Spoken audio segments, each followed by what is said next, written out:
joking about saying the N-word, something he constantly toyed with for shock value. One of Aiden's boys called in Aiden's security, a massive bodyguard who walked straight into the room and asked Neon to say the word right in front of him. Neon immediately froze.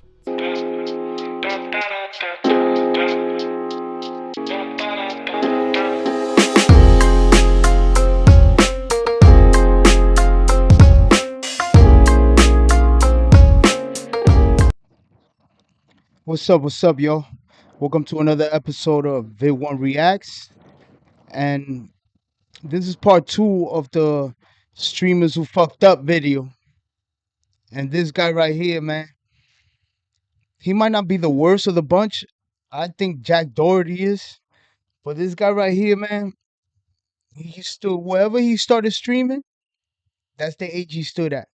And he looks like, if you look up nerd, I don't got nothing against nerds, but if you look up nerd in the dictionary, bam! That's the picture you're gonna see. Neon.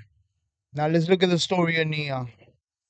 This guy, he went from making millions to being a little hated, then a little felt sorry for. He's been through all types of phases with this streaming shit. They hear his name. He wants people to think of the polished, calmer version of himself he's presenting today, not the chaos he built his career on. And to be fair, he has been putting in the work. And first and foremost, I just want to take accountability, for everything that I've said or done in the past to anyone that I've talked shit to anyone. So if y'all don't know Neon, he started his career doing pranks and, just being annoying. Kind of like what Jack Doherty did. But his was like, a little bit more sensible, but still, it was kind of disrespectful at times. He will pop up on blocks with security and all types of funny shit. You understand what I'm saying? So eventually it did catch up to him, and now he has this he's starting to rebuild and being a better person, blah blah blah, I've said anything insane to anyone that I've made a remark to. I'm very genuinely sorry from the bottom of my heart. Deep inside, that is not the person that I am, and I want to apologize. He's apologizing to people he once clowned, collaborating with NBA players instead of troublemakers, and finally learning that being likable is a currency just as valuable as views. Genuinely, I know I said it on the internet, but to your face, I'm sorry for what I said, bro, for real. And I'm gonna take. Look. So now he's taking accountability. He's so-called taking accountability. But the real reason behind all of that is because he's losing his fans. And on top of that, you landing in places where niggas will fuck you up. Like, look right there. You understand what I'm saying? How much could your security do if niggas try to act on you? Full accountability, genuinely. That was my, I'm being so dead ass. Not for the cameras, nothing. I'm being so dead ass. It was my fault. But even with all that effort, there's a reason his reputation has been so hard to shake. Neon burned his name into internet history with some of the most unhinged decisions a young creator has made on camera, and the memory of those moments does not disappear just because he wants to hit reset. People remember the fake brain tumor saga where he convinced tens of thousands he was dying, posted goodbye videos, let fans... That was crazy. Like, he straight posted that he was dying. You know what I'm saying? Caught mad views. People following him. He's over here streaming that he's dying, and people are fucking eating it. That was crazy. How you do that? And then came back days later acting like nothing happened. Did you say that you had committed suicide? No, I said I was going to like a surgery or something and it couldn't go well or anything. And there's just like a video, like a montage, and like he's dead. Duke Dennis, I was in a Rockets game. There was a cut scene where they're like showing a replay of Carmelo Anthony hitting a jump shot, and I was in the back of the cut scene, and then he posted on Twitter and they're like, oh, he's not dead, and then Solomon dropped the video and it was like a whole thing. But that was the first moment in my career I was like, damn, what the fuck did I just do? He let his younger brother upload a tribute montage and fed off the sympathy while donations poured. People remember the chaos he created. That's crazy. He took donations for his death. You understand what I'm saying? Like, come on, man. Like, you literally scamming people at this point. Created by mocking people on stream, dropping slurs for laughs. A lot of people are saying they're gonna pull up to this party and beat my... Respectfully, I'm 5 deep with a bunch of black kids, and they have nothing to live for in life. They're gonna beat you back, right? No one's touching me. Shut up before I fucking whip you, you dumb whore. I will whip. He a Do you want to disrespectful little have a wait motherfucker list to too. dream clients? Having worked as a psychotherapist and coach for over 20 years, if I could offer Every single one of you. I He will wild whip you. disrespectful. I will whip you. I will whip you. Stupid, dumbass black monkey tree. Suck my. Oh, Neon once said this is the reason he stays that's crazy, bro. You see what I mean? Shit like that, he got to be accountable for. Somebody got to slap him. away from black people. Some black guy tased my dad and robbed him of $50,000. Is that a real story? I swear to God. And then another black guy. Like in what I don't mean to be situation? racist. And another black guy, my dad fired her, or it was a girl. He fired her. But she Insane. came late for work. He fired her, and then she came with her boyfriend and robbed the entire place. He got into fights with creators who eventually checked him in real life because he could not hide behind a monitor anymore. Clips of him getting slapped by Fusi, running from Nate Diaz's crew while shouting apologies, and getting pressed in the streets for saying the wrong thing have replayed endlessly across the internet.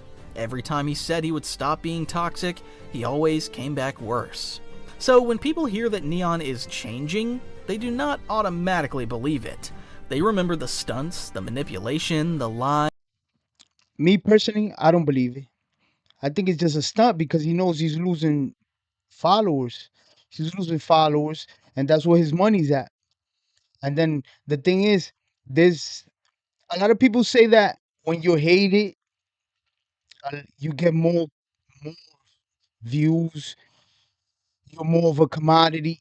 But there's a thin line between love and hate. You understand what I'm saying? And if you cross that line, it could go either way. They could hate you and want to watch you, or they could hate you and just unfollow you. And for a streamer, that's it's not the same as a YouTuber. A YouTuber will come back with a good video, but a streamer, he needs to keep people enticed in front of the screen, watching him. The drama, and the humiliations.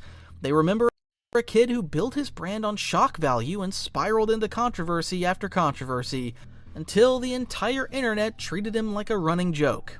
And that is part of the story we need to explore, because his rise and fall is not just the tale of a toxic streamer, it is a layered journey shaped by ambition, insecurity, and a desperate hunger for attention that pushed him deeper and deeper into reckless behavior. To understand why Neon is trying so hard to rebuild his image today, you have to see where the story really began, and how everything spiraled long before he ever tried to reinvent himself. Back in 2016, he was just a kid barely 12 or 13 years old, sitting in front of a basic setup and trying to carve out a place for himself in the NBA 2K community. This is like he started off good, doing the whole gamer thing, behind the desk, 2K, which has always been popular. And if you're nice in 2K, people will follow you just to watch your moves and see your strategy. But once he saw that and he knew that he had the fame, now he had to reinvent himself to keep the viewers watching. There was nothing outrageous about him back then.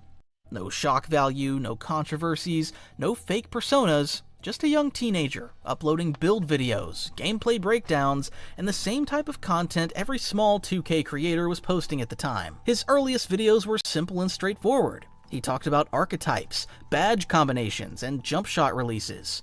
He wasn't a character yet. He was just a kid who wanted people to watch his clips. He had no audience, no momentum, and no real identity as a creator, but he kept uploading anyway. Every day he posted something, even if the views barely hit double digits. When you look back at those early uploads, you can see how genuinely excited he was about the process. He felt like any new subscriber meant he was one. I mean, this is to all you content creators, man. Never give up. If you notice, Neon, Kasana, Jack Doherty, Phantom, all those people, they never gave up. They started posting and posting and posting. I've seen people that lasted 10, 13 years. And now they're making the big money. But in the long run, it pays off. It's all about consistency and staying in the game, never giving up. Being someone online. That's why he made a promise most small creators make at some point.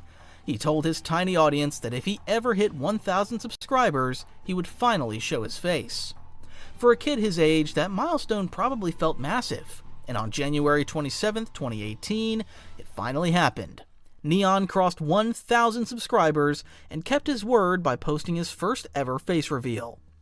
It wasn't dramatic or polished, it was just a 14-year-old kid talking to the camera, surprised that people actually cared enough to follow him. That video marked a turning point. It was the first time viewers saw the person behind the gameplay clips, and it helped him become more recognizable. And this is when he started going bananas. 2K space. Even after the face reveal momentum, being a small creator wasn't easy. Neon uploaded practically every single day, balancing school, homework, and the grind of trying to stand out in a crowded community, but his numbers He had weak numbers. 480 views, 300 views. Some videos would randomly perform well, while others barely moved, and as those spikes faded, the comments started getting harsher. Yeah, I guess that's the problem with streaming. People told him his channel was dead. They told him he fell off before he even had a chance to rise. Those negative comments hit harder than he wanted to admit. He even made a video asking people to stop calling his channel dead because it was killing his motivation. Y'all are really demotivating me right now, y'all. All these comments say my channel is dead, y'all. Okay, I understand my channel is dead. These early years weren't glamorous or man. controversial. I feel kinda They were bad for him defined by right a there. kid trying to figure out how to grow on a platform that rarely rewards patience. But this period also shaped him in ways that would come back later. Constant uploads, fluctuating views, early hate, and the pressure to stay relevant all planted the seeds for the desire to stand out at any cost. Before Neon ever became toxic or chaotic, he was just a young teenager chasing recognition, trying to prove his channel wasn't dead, and slowly discovering how hungry he was for attention. By the time NBA 2K18 and 2K19 rolled around, Neon had finally started to gain real traction. For the first time in his YouTube career, he wasn't just another unnoticed kid uploading into the void. His views were climbing, his videos were getting shared around the community, and people were beginning That's because he never gave up. to recognize his voice, his reactions, and his personality. But that early rise came with a realization that would shape everything he did next. Neon noticed that playing like everyone else, talking like everyone else, and presenting himself like every other 2K creator wasn't going to take him anywhere. He blended in too easily. Nothing about him was unique enough to break him out of the pack, so he pivoted hard. All I gotta say, toxic This is when he started getting disrespectful. Neon on the way. That's all I gotta say. Get ready. Toxic Neon on the way. That's all I gotta say. Get ready. Yeah. Instead of focusing on gameplay or clean sports commentary, he leaned into anger. Real anger, exaggerated frustration, wild raging that turned every minor moment into meltdown-level entertainment. His videos transformed from typical 2K uploads into chaotic showcases of him screaming, flipping out, and letting his emotions ride the entire experience. And viewers loved it. They ate up the intensity. They shared clips of his freakouts. They boosted his name in group chats. Another guy going to places of business, causing mayhem. Chats and comment sections. For the first time, Neon had found something that worked. From that moment forward, he committed to being a different kind of creator. Someone louder, meaner, and more unfiltered than anyone else in the 2K community. He wasn't just raging anymore, he was leaning into racism, insults, and shock value. He figured out that the more extreme he went, the faster the views came in. It was a formula he embraced like it was his ticket to the top. Of course, the backlash came quickly. People complained. Other creators called him out. His name got dragged into more arguments and community discussions. And instead of dialing back, Neon doubled down. In the middle He got crazier, and that's when the beef started coming. of the heat, he posted a video titled "Clearing Up My Name, No More Toxic Neon," acting like he was ready to turn over a new leaf. But anyone who watched what happened next knows that video was nothing more than damage control. The moment the upload went live, he became even worse. His insults escalated, his raging intensified, the racist jokes ramped up. Toxic Neon wasn't a phase, it became his entire identity. And while it pushed him deeper into controversy, it also pushed him further into relevance. For the first time, people weren't just watching him, they were reacting to him, talking about him.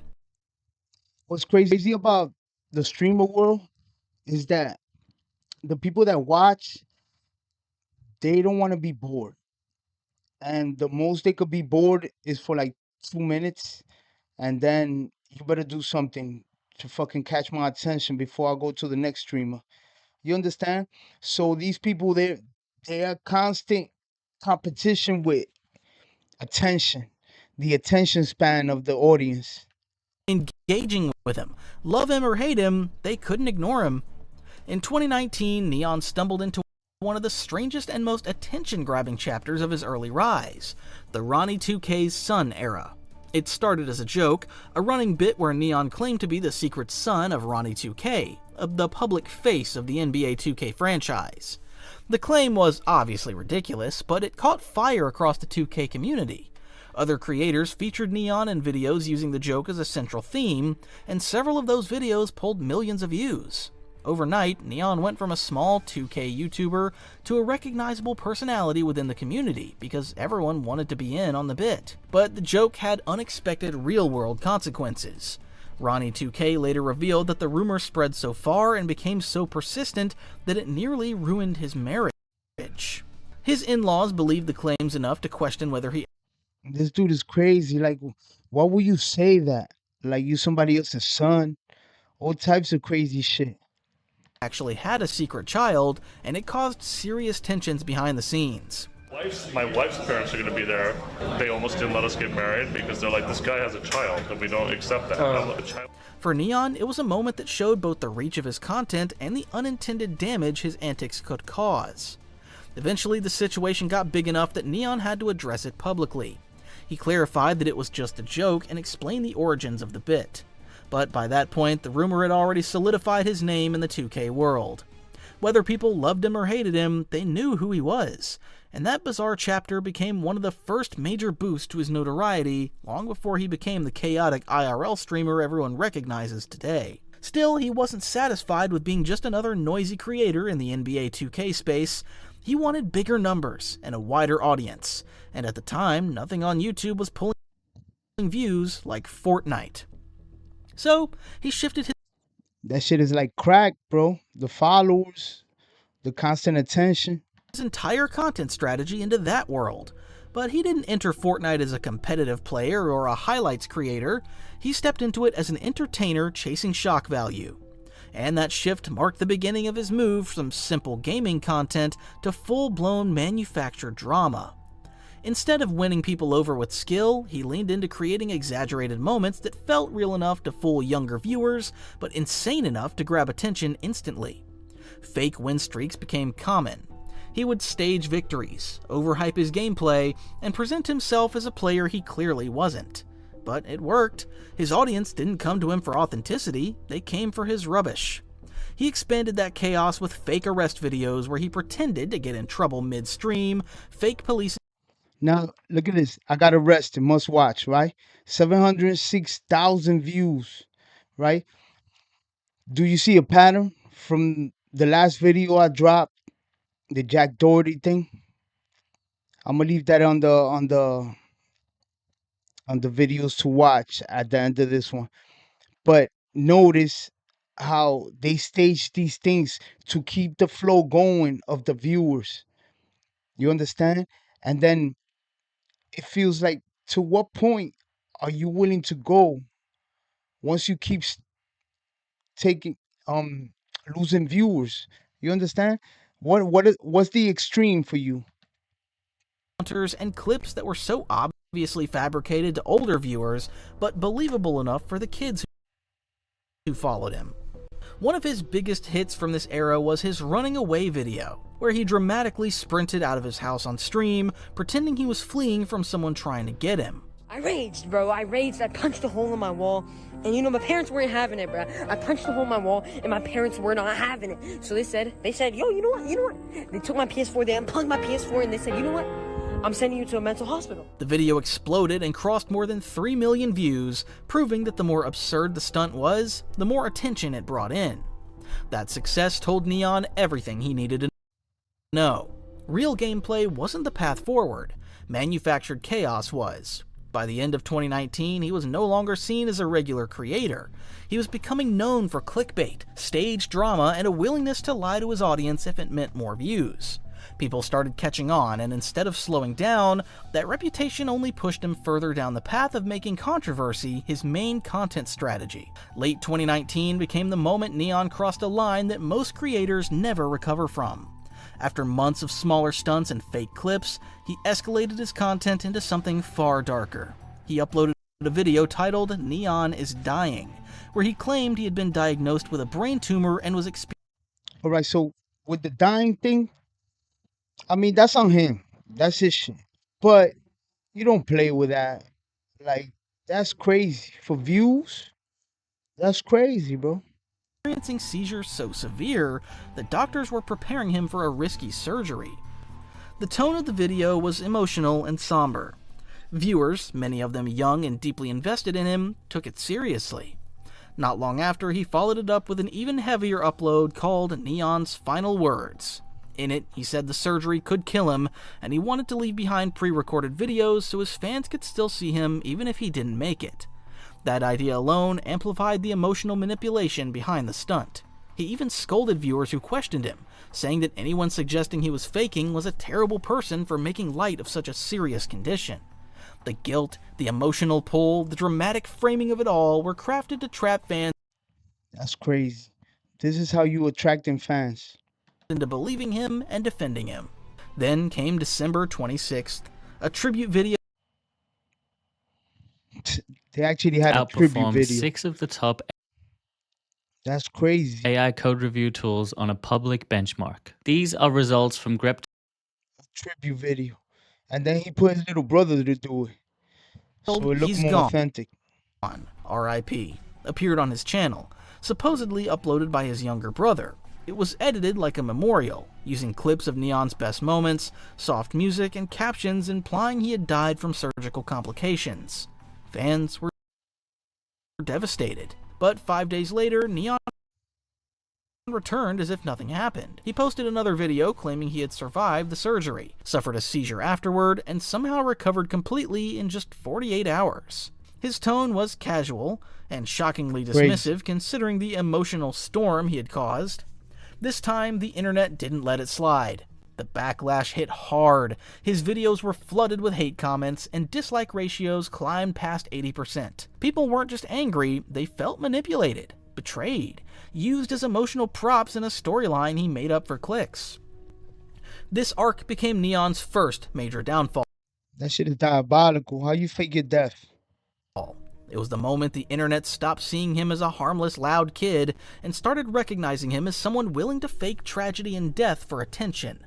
And that stain on his reputation would follow him long after the drama died down. At the height of the COVID pandemic in 2020, when fear and uncertainty were at an all-time high, Neon decided to chase views by exploiting that panic. He uploaded a video titled "Meeting Someone with Coronavirus," and the thumbnail alone was designed to cause anxiety. He was shown wearing a medical mask in what looked like a hospital room, sitting next to someone implied to be infected with COVID. For viewers living through lockdowns and non-stop news alerts, it felt like a shocking and reckless stunt. The video spread quickly because people believed he had actually put himself at risk during a global health crisis. But none of it was real. The COVID patient turned out to be his friend Sickbot, who later admitted the entire thing was an April Fool's joke. Sickbot even uploaded Wow, that's crazy. own video titled "I Survived Coronavirus," revealing it was all fake. Neon saw the trend, realized it could pull views, and jumped on it for attention. He wasn't trying to inform anyone or talk about the situation. He was using fear, confusion, and a deadly pandemic to squeeze out clicks. When things would get really heated, Neon apologized publicly and said he would change, but by that point, the apology felt empty. The pattern was already clear.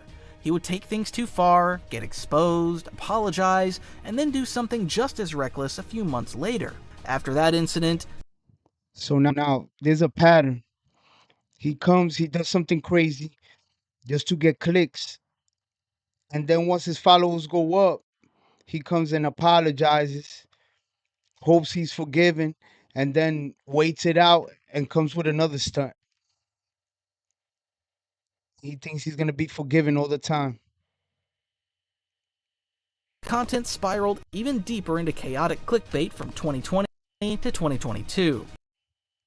He churned out extreme titles that were designed to shock younger viewers and trigger outrage. Videos like Donald Trump swatted my house, arrested live, and drafted to World War III became typical for him. None of them were real. They were the next evolution of the fake death era, just louder and more exaggerated. His channel stopped being about the gameplay or entertainment. It became a non-stop stream of staged emergencies, fake threats, and artificial drama. YouTube started reacting. The platform hit him with demonetizations, warnings, and community guideline strikes for misleading content. The algorithm stopped. Also, so he got demonetized. And you know, once you get demonetized in YouTube, they watch you. They watch you. They watch the content you put out. You can't be misleading people. You understand what I'm saying? Recommending him. Brand-safe companies wanted nothing to do with someone staging arrests and pretending to be hunted by the government for clout. By the end of that period, the bright spark he once had on the platform was dimming fast. His growth stalled. His revenue dipped. His reputation took another hit. You see, when Neon's YouTube career started collapsing under its own weight, another path opened up for him: live streaming. This exposure helped him build a lot of important connections early in his career, most notably becoming friends with one of the biggest streamers in the world, Adin Ross. Now, when the two first met, Adin wasn't anywhere near as big as he eventually became. And that path was paved almost entirely by one person, Adin Ross. Adin had already begun transitioning into one of the biggest streamers in the world. So after he met Adin, he really took off. And Neon managed to attach himself to that rising wave. The two became close, appearing in each other's content often, and Neon quickly realized that Adin's audience had an appetite for wild, unpredictable personalities. He fit right into that mold. By 2022, Kick launched as an alternative streaming platform with looser rules, fewer restrictions, and a hunger for big-name signings. Adin became one of the platform's faces, and Neon followed shortly after.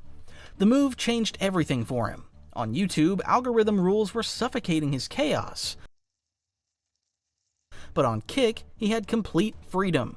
He officially joined the platform in 2023, and almost instantly his viewership exploded. Streams that struggled to break 5 digits. So a lot of people, you know, they move from these platforms like Twitch, which are very, very, very guarded, to these other stream platforms like Kick, where it's a little bit looser, and Rumble and stuff like that, where it's a little bit looser and you could actually like get crazy. It's on YouTube suddenly broke 100,000 on Kick. The platform rewarded outrage, rewarded drama, and rewarded unfiltered behavior, and Neon embraced all of it. Kick became the perfect environment for the version of Neon that had been slowly forming over the years. He could say slurs without fear of demonetization. He could scream racist insults.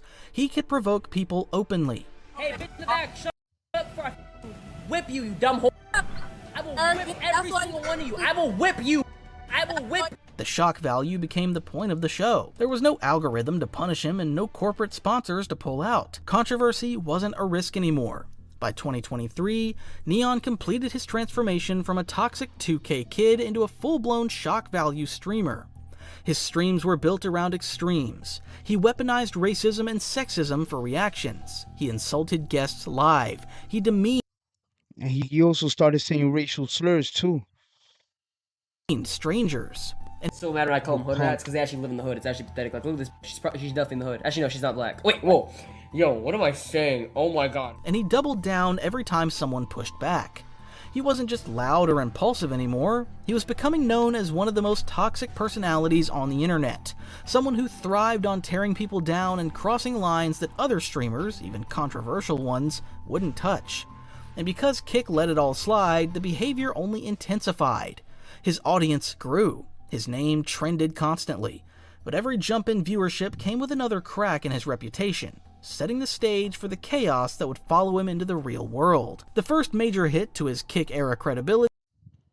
Kick staff confirmed Neon was view-botting streams and reveal his real viewership. Wow. See, this is what I'm telling you about. It's hard to stay up there in those 15 minutes of fame, you know, because the last stunt you pull, the next one has to be even more extreme, and then more extreme, and then more extreme. So at what point do you say too much is too much? 2023 with the botting scandal. For months, people had already been suspicious of how fast Neon's viewership was climbing. He went from small streams to pulling near six-figure numbers almost overnight. But suspicion turned into proof when a Kick staff member named Santa Maria revealed that one of Neon's supposed 90,000 viewer streams was packed with 60,000 fake viewers. At one point, Neon was botting. Oh shit. 36,000 is now his average. At one point, I remember this dude was hitting 90. This dude was hitting 90,000. I'm just giving you proof that yes. 2/3 of his audience wasn't real. Instead of addressing any of it directly, Neon leaned into the victim narrative. He claimed he was being targeted, insisting people were trying to tear him down, and played up the idea that everyone was against him. The problem was that the evidence was right there, and the internet did not forget. But the botting scandal wasn't the end of his troubles. It was the beginning of his downfall, spilling out of digital spaces. I mean, how they trying to set him up? You're the one getting the money. And into the real world. The moment his content shifted heavily into IRL streaming, his persona became impossible to separate from his consequences. And nothing proved that more than the Nate Diaz incident. During a press event for a fight between Nate Diaz and Jorge Masvidal, Neon decided to insert himself into the chaos by asking one of the most disrespectful questions he could think of. When you do get knocked out, are you going to retire? Who said that? So I know who you are. I'm gonna kick you in your fucking leg, motherfucker. Neon tried playing it cool for a moment, but when the press conference ended and Diaz's crew started walking toward him, everything changed. He bolted. The cameras caught him sprinting outside while yelling, "I'm sorry," over and over. I'm sorry.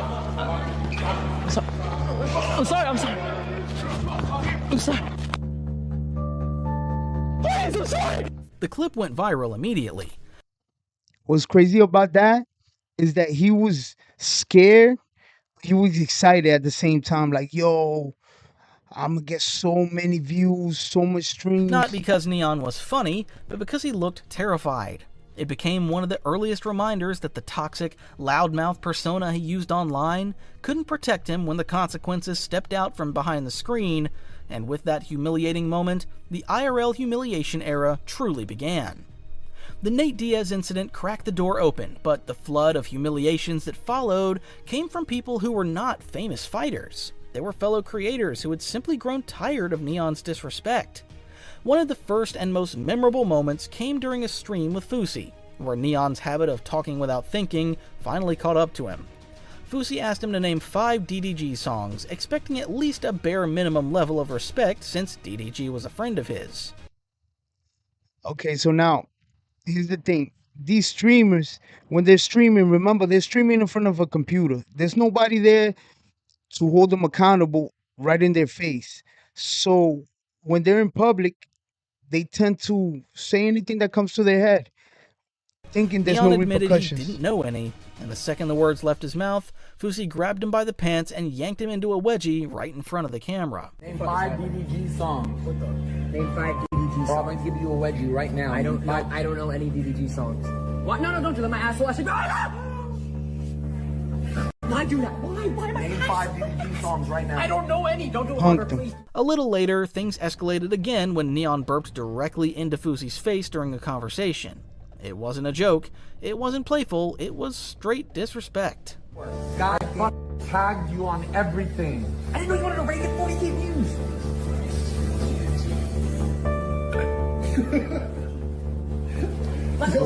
Yo. Moments like that became routine for Neon, and one of the next major embarrassments came at a gym. During an IRL stream, he approached Lex Little's girlfriend under the guise of asking for workout advice. She gave him a polite answer and directed him to her boyfriend, who already knew exactly who Neon man. This kid, man. was. Lex shut it down immediately. Excuse me, man. Hi. Nice to meet you. I just wanted some advice for my documentary. What can I do to work out and, based on my physique? What? You should ask my boyfriend. Huh? You're not doing that. No, I was just asking for advice. Oh, okay. All right. I didn't mean it. Okay. No, it's just there's so many. He told Neon directly not to approach his girlfriend like that and made it clear he didn't want him anywhere near her. Neon instantly backed off, apologized, and awkwardly complimented their relationship. As soon as he walked away, the embarrassment hit him so hard that he went to hide in the corner of the gym, whispering to his viewers that he had just gotten bitched. I just got bitched. Yo. Suppose you just got bitched. Oh my god. Nothing. I think I'm about to get pressed. The pattern continued at a BKFC event when he tried to pick a fight with Jack Doherty. Neon had been acting tough on stream, talking like he could press anyone. When he spotted Jack, he jumped him first, shoving him and trying to act dominant. But minutes later, the tables turned. Jack found him outside the venue and lunged at him, tackling him and sending the situation spiraling instantly. Neon went from aggressor to victim in seconds. Bodyguards had to step in, and both of them hid behind Oh shit, but that's the funny part. Look, these dudes, right? These fucking streamers, they got these fucking 7 feet tall bodyguards, right? 350 pounds. And they throw a punch and they hide behind them. So now each one of them is doing that. And now it's the bodyguards that gotta fight. Is that it? Like pawns?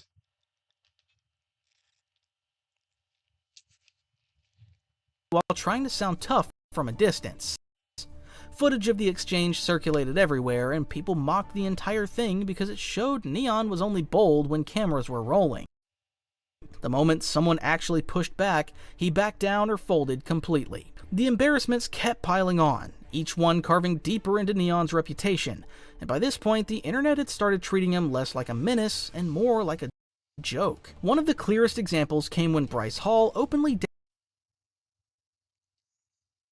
Eventually shit started catching up to him. A battle in World of Warships isn't just a fight between caliber and armor, or between fire Neon's toughness and decided to put him to the test. Instead of sparring Neon himself, Bryce set up a match between Neon and an 11-year-old kid. Neon tried to laugh it off, but you could see in his face that he knew how embarrassing the setup already was. The bell rang, and within seconds, the kid cracked him with a clean punch that froze Neon in place.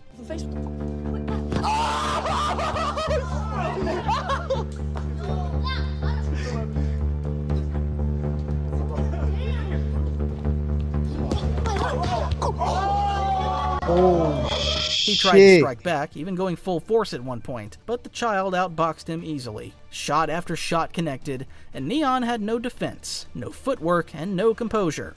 The fight ended with the 11-year-old winning decisively, and the clip became an instant meme. It was the purest form of humiliation. The guy who talked like he could fight anyone got pieced up by a middle schooler. Not long after that, he found himself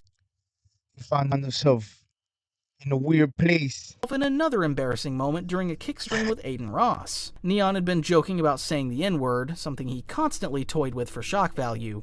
One of Aiden's boys called in Aiden's security, a massive bodyguard who walked straight into the room and asked Neon to say the word right in front of him.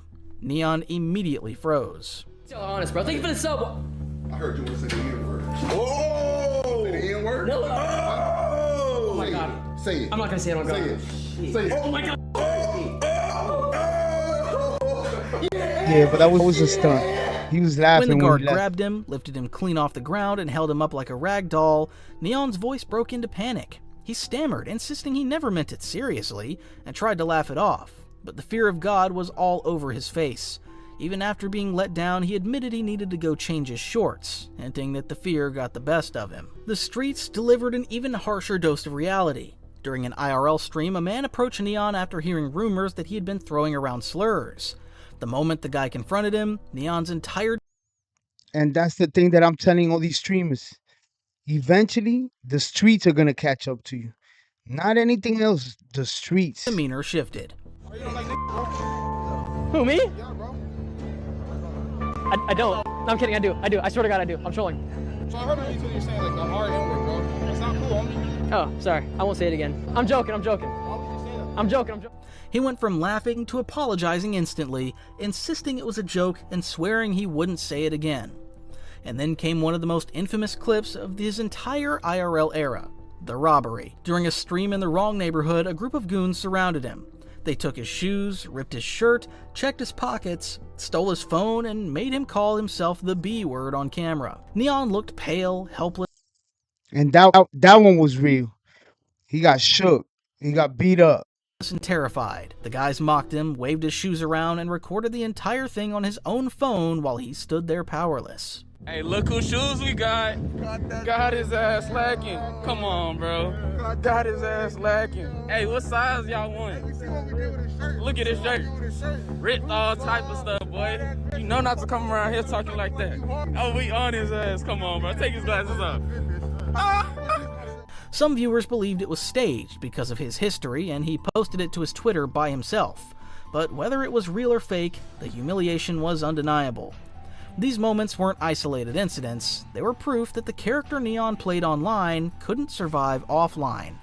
Every insult he'd ever thrown, every slur he'd ever used, every fake persona he performed eventually dragged him into the confrontations he couldn't win. He used to stay getting caught out there. And each time it happened, his reputation took another hit, pushing him further into the spiral that defined his phase of his career. One of the ugliest turning points in Neon's IRL era came when he decided to mock the Naughty Bop, a dance connected to the death of Didi Osama's younger brother, Nati Osama. It was one of these moments where Neon's ignorance met real street consequences.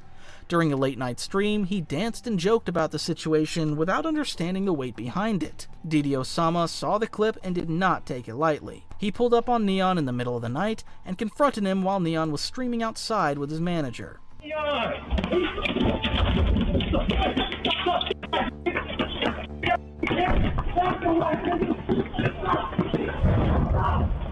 I'm saying though, but he ain't do nothing.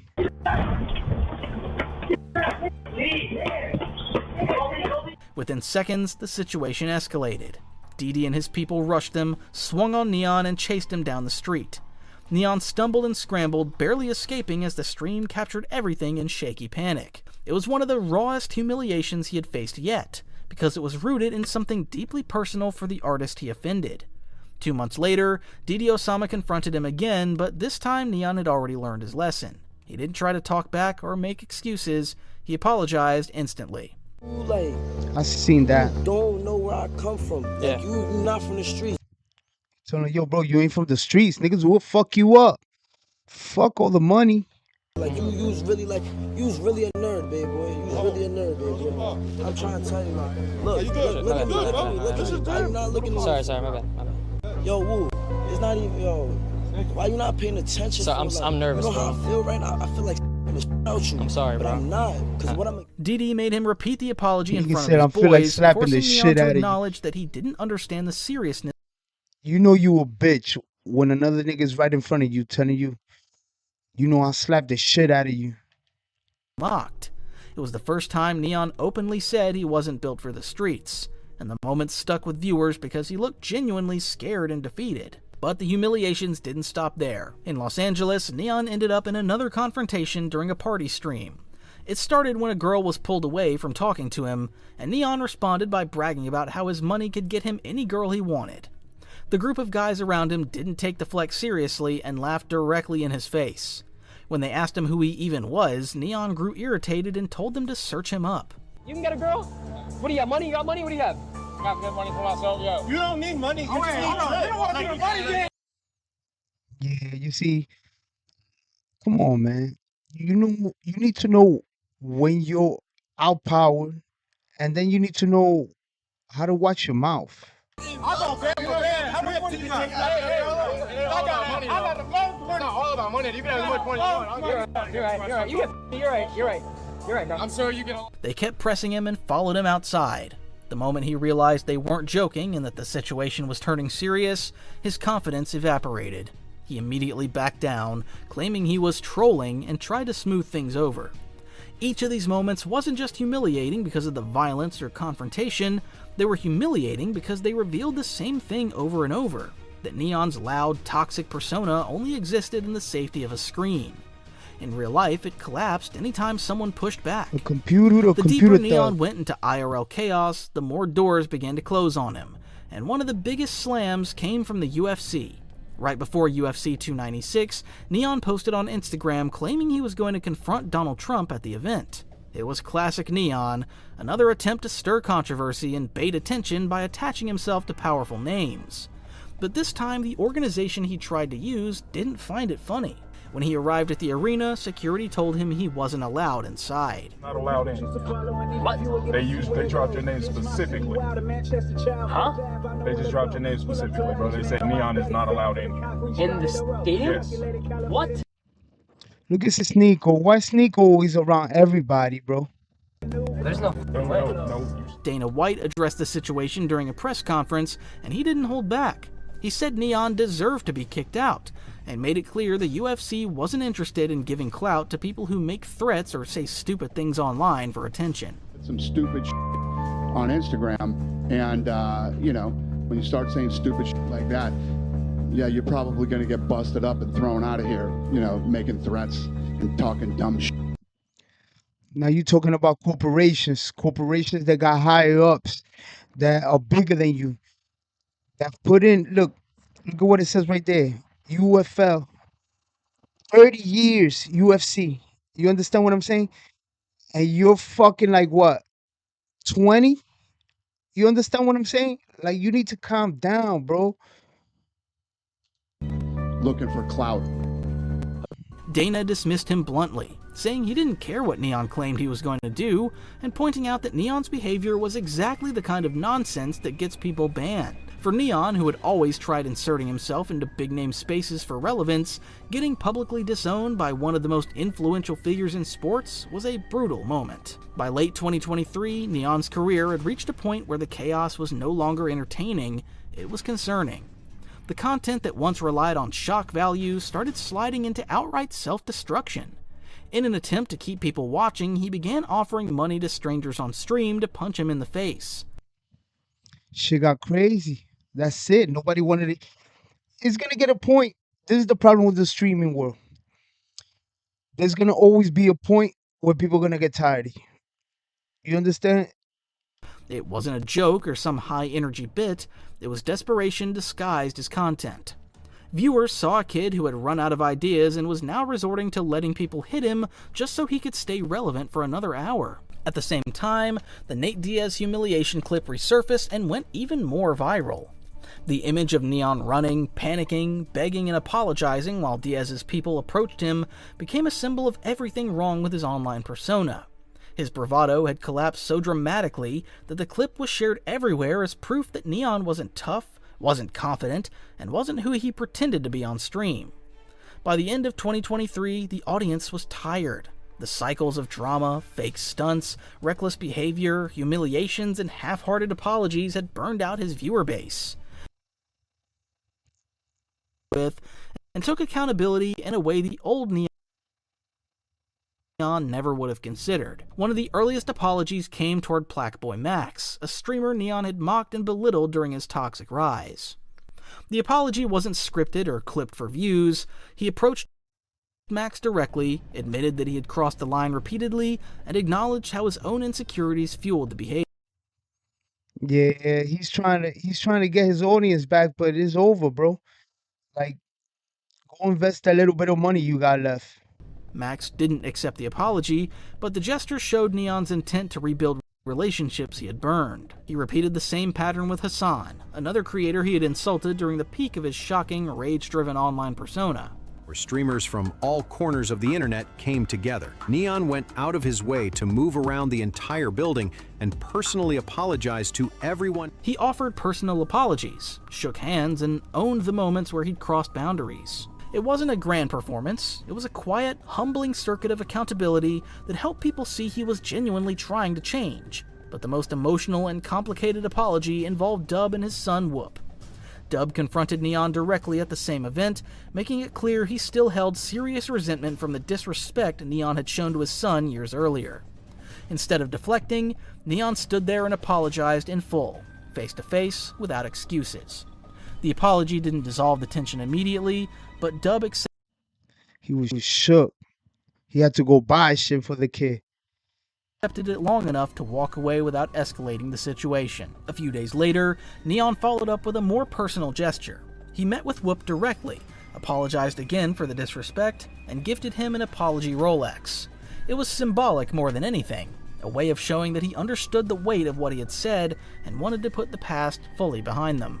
If he apologized, he just had to apologize to me. The internet is the internet, but real life is real life. No, for sure. That's what I was doing. And that's the problem with me, bro. When I was saying all those things, it was behind a screen, so I didn't really realize. Be honest, like if you're on Fortnite or anything, like you say some crazy stuff. Even then, Dub later went live and admitted he still didn't trust Neon, arguing that the apology seemed more like a strategic move than an authentic one. But even with that skepticism, Neon's willingness to confront every person he had wronged marked a clear shift from the chaotic kid who used to laugh at consequences. It showed that redemption for him wasn't just about changing his content, it was about repairing the relationships he had damaged along the way. Today, Neon still occupies a strange space in the streaming world. The constant slurs, the reckless confrontations, the shock value cruelty that once defined him had noticeably faded. In their place was a version of Neon who understood restraint, who thought before he spoke, and treated people with a level of respect most viewers had never seen from him before. It wasn't a complete transformation, but it was a clear evolution. Even those who disliked him had to admit he wasn't the kid he had been.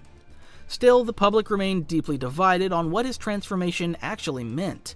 Some believed the redemption arc was real, that the humiliation, confrontations, bans, and industry backlash had forced him to grow up and look inward. They saw a kid who made mistakes, got checked repeatedly, and finally learned from the consequences. But others argued the change was strategic, a calculated rebrand driven by self-preservation rather than sincerity. They pointed to his new collaborations, cleaner image, and attempts to rebuild burned bridges as proof that he was simply adjusting. Yeah, he's not trying to fix nothing. He's just scared that he's gonna run out of viewers, bro. He's gonna run out of viewers, and you gotta understand, for these streamers, that shit is like a high, you know? And even though he's not the worst of the bunch, he's what's wrong with a lot of streamers. You know, you always keep on trying to do something extra to keep the audience captivated, and sometimes you just gotta be you. Maybe if he would have still been him, he would have still been relevant, you know?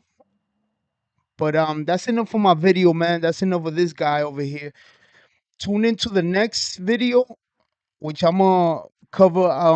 I think it's Vitali, because he is crazy. He just went bananas too. But I hope you like my content. I hope you like the way I react to these videos. If you do, please leave a like, subscribe, share this video. And till next time, man. Peace.